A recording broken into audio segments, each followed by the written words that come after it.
Bon, alors attends, voilà, ça c'est moi, en pleine action. Tu arrives en plein milieu et je suis en train de faire un film. Bon, là de loin, si on oublie la cascade, on regarde un peu le matos, on pourrait se dire ok, ce gars il doit savoir ce qu'il fait. Mais en vrai, non, il est pas si serein que ça. D'ailleurs, il peut en profiter parce qu'il ne le sait pas encore, mais dans 2 jours, il va attraper le Covid. Et oui, c'est son tour et là ça va être autre chose. Bon, ma question est-ce que tu t'es déjà demandé ce qu'il se passe dans la tête d'un vidéaste quand il doit créer une vidéo ? Notre boulot à nous, on est d'accord, c'est que le public oublie ce qu'il se passe derrière la caméra et qu'il soit entièrement concentré sur le sujet par l'histoire qu'on lui raconte.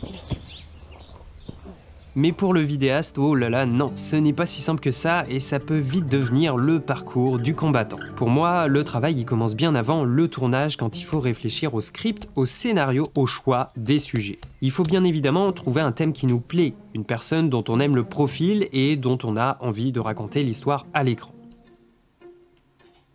Ensuite, une fois que le sujet est déterminé, il faut réfléchir à l'angle d'attaque, le format de notre vidéo. Est-ce que je fais plutôt un clip, un reportage, un documentaire, une fiction ? Évidemment, la forme va être très importante. Moi, pour ce projet, je vais avoir besoin d'une voix off par sujet. Donc, il faut que je prépare aussi les questions.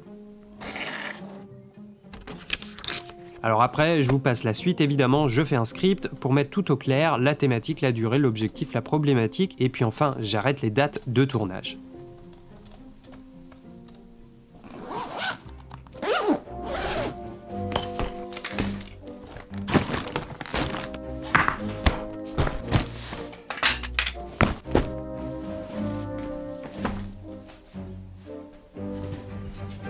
Ah, le matos. Là encore, toute une histoire. Voilà grosso modo à quoi ressemble mon salon avant de partir en tournage. Bon là l'idée, on s'en doute, c'est de ne rien oublier, mais 2 tournages sur à plus de 100 km, il n'y aura certainement pas d'aller-retour possible. On commence par le plus évident, la caméra, les objectifs, le micro, le moniteur, des accessoires, et puis après il y a des éléments essentiels mais qu'on peut facilement oublier, comme les cartes mémoire ou encore les batteries. Évidemment, il faut bien recharger toutes ces batteries parce que ça peut être un facteur de stress sur le tournage.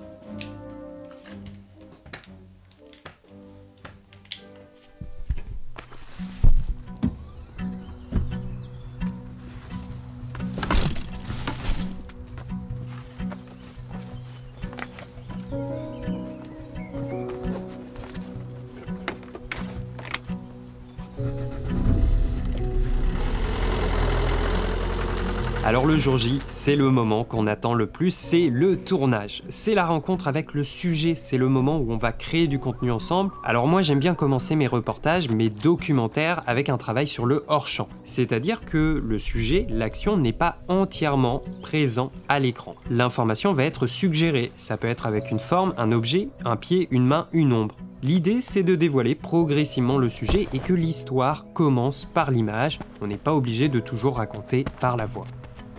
Alors moi, pour ce projet, j'ai choisi une thématique sur le sport. J'ai 2 athlètes, ce sont mes sujets de vidéo. Ce qui n'est pas évident avec une discipline sportive, c'est que généralement, l'action, le mouvement est assez répétitif. Et pourtant, on n'a pas le choix, on doit réaliser un sujet de plusieurs minutes, donc c'est à nous de créer de la diversité dans nos plans, de toujours essayer de mettre en valeur le sujet, de raconter notre histoire, mais aussi de la rendre visuellement intéressante. Par exemple, si dans mon montage, j'enchaîne 2 plans qui sont trop similaires, la transition ne fonctionne pas. On a cette sensation de jump cut, l'image est trop identique. Maintenant, si je fais varier la valeur de plan, je peux changer le point de vue, là nos images s'enchaînent correctement, on a un montage visuellement plus intéressant. C'est ça le boulot du vidéaste. Le monde ne s'observe pas que du même point de vue. Il se passe des choses sous nos pieds, il se passe des choses au-dessus de nos têtes. Je peux filmer mon sujet de loin, je peux filmer mon sujet de près. Je peux filmer mon sujet de face, je peux le filmer de dos. En vidéo, l'angle de prise de vue est très important. Si je filme une personne en contre-plongée, c'est-à-dire par en dessous, généralement on dit qu'elle est en position de force. Ça a tendance à donner plus de présence au sujet. A l'inverse, quand on filme en plongée, les perspectives sont écrasées. Le sujet est moins impressionnant. Donc le choix du point de vue, de l'angle de prise de vue est très important et c'est ça qui permet de créer de la variété dans son montage. Alors quand on est vidéaste, on aime bien aussi faire des clins d'œil à nos films préférés, à des scènes cultes. Par exemple là, pour introduire cette séquence où le kayakiste s'entraîne dans sa salle de muscu, j'ai refait, ou plutôt j'ai essayé de refaire un plan assez connu. Évidemment, je ne te donne pas la réponse, mais je pense que tu sais de quel film je parle. Ensuite, le vidéaste, il a le choix de la cadence d'image. Est-ce que je tourne ma vidéo à cadence réelle ou est-ce que je la tourne au ralenti? Mais la bonne question, c'est plutôt est-ce que le ralenti m'apporte quelque chose dans mon histoire? Personnellement, moi je n'aime pas trop utiliser le ralenti, sauf quand ça raconte quelque chose. Pour un sportif, le ralenti peut être très intéressant pour décomposer un mouvement et pour souligner l'effort physique. C'est aussi très intéressant pour renforcer une expression de visage.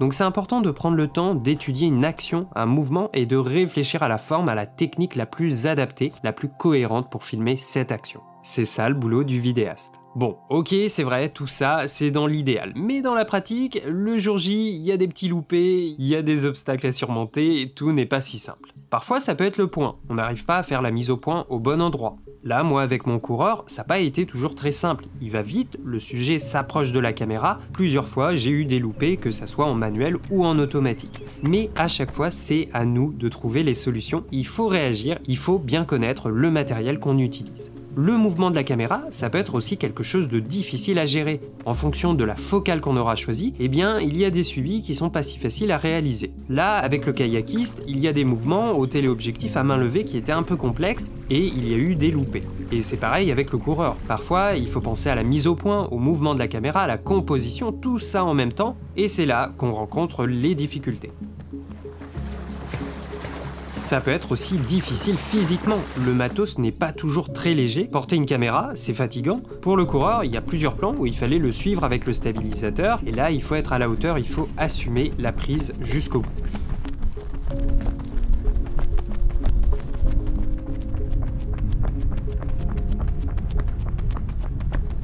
Le moment le plus difficile quand on réalise une vidéo, c'est quand on commence à douter. On se remet en question. Est-ce qu'on est suffisamment préparé ? Est-ce qu'on a le bon équipement? Est-ce qu'on a le bon sujet? Est-ce que je vais être à la hauteur de mon projet, de mon objectif? Est-ce que mon idée est suffisamment intéressante? Est-ce que mes plans sont assez travaillés? Tous ces doutes sont des obstacles à surmonter. Et ce n'est pas forcément une mauvaise chose. Ça nous pousse à être plus rigoureux, plus concentré, à faire des choix et assumer son projet jusqu'au bout. La vidéo, c'est beaucoup de responsabilité, parce qu'on a en main l'histoire, le vécu d'une personne. On est garant de son image, et ça c'est très important, il faut le protéger, on est censé restituer le plus fidèlement possible l'histoire, la façon d'être de notre sujet. Pour moi, la création d'une vidéo, c'est l'occasion unique de découvrir un nouvel univers, de faire des rencontres, de faire preuve d'empathie et de se connecter à l'histoire d'une personne. En tant que vidéaste, on est aussi les premiers à écouter, à recevoir les émotions. Je me dis toujours, ce que je ressens 10 fois, la caméra le ressent une fois. Donc c'est important d'aller chercher ces émotions. Le sujet a toujours le choix de faire ce qu'il veut, de répondre comme il veut. C'est lui qui décide à quel point il a envie de se livrer. Donc c'est à nous de créer un lien, de comprendre, de rassurer et d'écouter. Pour moi, la vidéo, c'est donner à son sujet l'occasion de se découvrir sous une nouvelle perspective. Si j'arrive à le faire sourire, à le faire pleurer et le motiver, un tant soit peu, alors c'est gagné. Pour moi, la vidéo, c'est l'occasion d'être curieux. Pour moi, la vidéo, c'est l'occasion de se lancer dans une nouvelle aventure. Pour moi, la vidéo, c'est l'occasion de surmonter des défis. Et pour moi, la vidéo, c'est l'occasion de ressentir et de partager des émotions. Pour moi, la vidéo, c'est le moyen unique de filmer des passions et des passionnés. Et ça, c'est ma passion.